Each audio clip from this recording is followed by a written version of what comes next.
స్తోత్రాలు. మీ అందరికీ వందనాలు. మరి దేవుడు సిలువలో పలికిన 7 మాటల్లో ఈరోజు 2వ మాట గురించి తెలుసుకున్నాము. లోకాసు వార్త 23వ అధ్యాయం 43వ వచనం. వానితో నేడు నీవు నాతో కూడా పరదేశంలో ఉండు అని నిశ్చయముగా నీతో చెప్పుచున్నాను అని దేవుడు ఇరుపక్కల 2 దొంగలను కూడా సిలువ వేశాడు. కుడిపక్క ఒకరిని, ఎడం పక్క ఒకరిని, 2 దొంగల్ని సిలువ వేశారు. ఆ 2 దొంగల గురించి కొద్దిగా తెలుసుకున్నాము. వాళ్ళ 2 దొంగల పేరు ఏంటంటే, ఒక ఆయన పేరు డెస్మస్, ఇంకో ఆయన పేరు గెస్టస్. కుడిపక్క ఆయన పేరు డెస్మస్, ఎడం పక్క ఆయన పేరు గెస్టస్. ఈ 2 దొంగలు యేసు ప్రభు వారితో పాటు వీరిని సిలువ వేశారు. వేసినప్పుడు ఏమైందంటే, ఇప్పుడు కుడిపక్క దొంగతో ఈ మాట యేసు ప్రభు వారు చెప్పి ఉన్నాడు. డెస్మస్ అంటే అర్థం ఏంటంటే సూర్యాస్తము లేదా మరణము అని అర్థం. ఈ డిస్మస్కి అర్థం ఏంటంటే, ఈ డిస్మస్ అనేది గ్రీకు పదం నుంచి వచ్చింది. డిస్మస్ అనే కుడిపక్క దొంగ. ఆ దొంగ ఏమైందంటే, ఆ 2 దొంగల్ని యేసుప్రభు వారితో కలిసి సిలువ వేశారు. వాళ్ళలో కుడిపక్క దొంగ దేవుణ్ణి ఈ మాట అడిగాడు, దేవా నీవు నా రాజ్యంతో వచ్చినప్పుడు నన్ను జ్ఞాపకం చేసుకో అన్నాడు.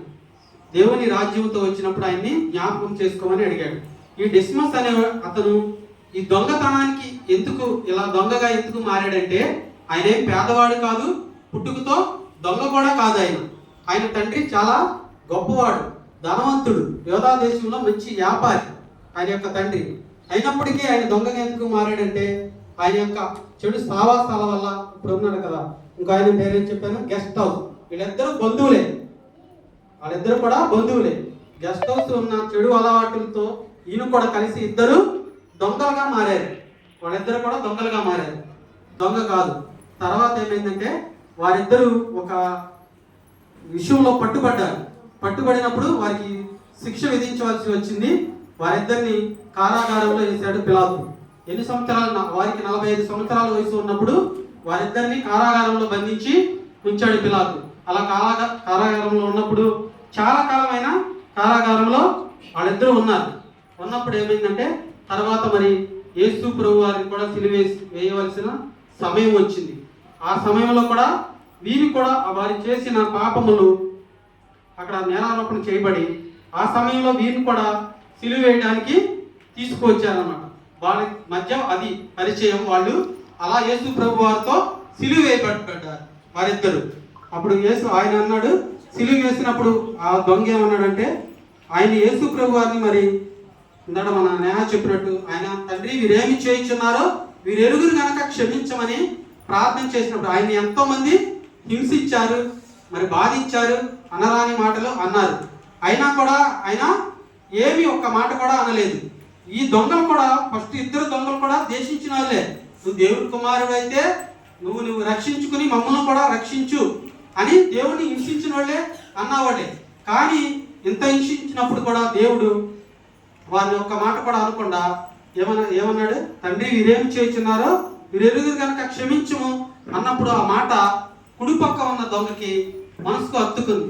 ఇంత బాధించినా ఈయన ఇలా క్షమించమని అనుచున్నాడు, ఈయన మామూలు కుమారుడు కాదు, ఈయన దేవుని కుమారుడు, ఈయన అసాధారణమైన వ్యక్తి అని ఆయన గుర్తించి మళ్ళీ ఆయన ఏమన్నాడంటే, దేవా నీ రాజ్యంతో వచ్చినప్పుడు నన్ను జ్ఞాపకం చేసుకో అన్నాడు. అంటే రాజ్యంతో అంటే దేవుడు ఒక రాజు, గొప్ప రాజు అని ఆయన గుర్తించాడు.